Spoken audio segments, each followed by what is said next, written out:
Ассалаумағалейкум, құрметті ағайын. Бүгінгі тақырыптар келген екен, соның тізбегін айтайық. Бірінші тақырып: ғылым дамыса, діндарлар азая ма? Ғылым дамып кетті, бір елде діндар азайып кете ме деген сауалды. Расында бұрынғы ислам келген уақытта дін дамыды ма? Дамыды. Өйткені Құранның өзінде екі нәрсені айтады. Алла Тағала жалпы адамзат жаратқан уақытта өзін таныту үшін екі кітапты ұстады. Біреуі жаратылыс кітабы, химия, физика, биология, екінші Құран кітабы. Осы екеуін салыстыра отырып, біздің кезінде бабаларымыздың өзі осылай жасаған. Мысалға, алгоритмнің өзін алып қарайық. Бүгінде алгоритм дейді. Мысалы, бүкіл нәрсенің бәрі алгоритм жасайды. Тіпті қазір Марсқа ұшудың мынау Илон Масктың өзі сол алгоритмге сүйенеді. Бүгінгі мынау телефондағы бүкіл нәрсе алгоритмге сүйенеді. Ол алгоритм жасаған кім? Біздің бабамыз Әл-Хорезми жасаған. Алгебра, ол да біздің кезінде ислам ғұламалары жасаған. Сол сияқты математикадағы Әл-Фарабиді алып қарайық, басқаны алып қарайық. Химияны алып қарайық, тіпті Ибн Сина, медицина алып қарайық. Бәрі біздің исламнан шыққан нәрселер. Бұлардың бәрі исламның, төл исламнан.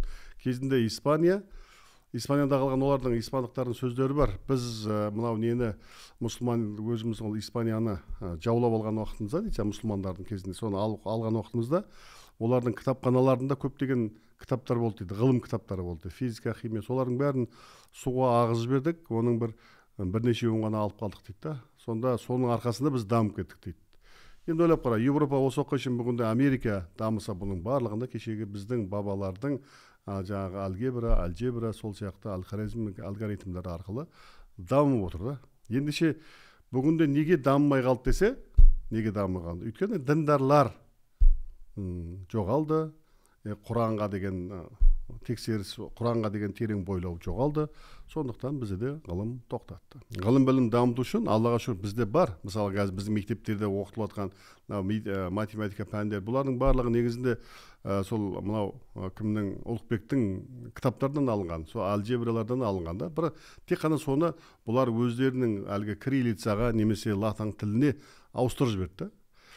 Ендеше бүгінгі таңда мына Құранда мынандай аят бар, бір уақыт келеді дейді, сонда Құранды зерттеп, Құран мен жаратылысты зерттеп, Құранның Алланың кітабы екенін тағы да бір айқындайды деген Алла Тағаланың осындай Құранда аяты бар да.